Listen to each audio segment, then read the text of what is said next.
Taboy na daw. Oo. Naitaboy na yung mga bato. Ah. Ayun. Ayan, naitaboy na daw ho, kaya naging taboy na. Bakit ginawa ng gabyon? Oh, bakit nga po? Sige nga. Oo, bakit ko ginawa ng gabyon? Oh, yun ang Kasi- malaking katanungan. Ang sagot? Kasi ito po ay lumalaki ang water. Lalo na ho pag panahon ng tag-ulan, umaapaw ang ilog, nasasalanta po ang mga kabahayan at kabuhayan. Yan. Lalo na sa kabayanan, ano? Lalo na sa kabayanan. Kasi ang Baco ay isa sa pinakabahaing lugar. Yeah, dahil ng kanyang mga ilog na marami, kabit-kabit, Oo. mag-asawa, malalaki. Kaya ho ang meaning ho dito ng Mahalta ay kakaiba. Oo.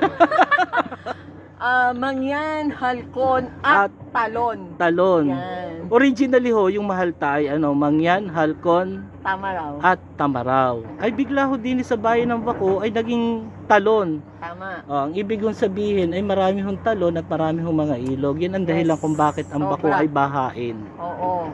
Kaya ho, may mga preventive measures sila. Oo. Na nilagay. Katulad po nitong gabyon.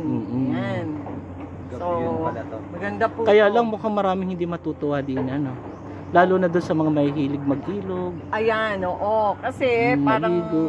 mawawala ng access. Oo. Pero, meron pa naman. Oo. Meron pa namang access. Parang wala.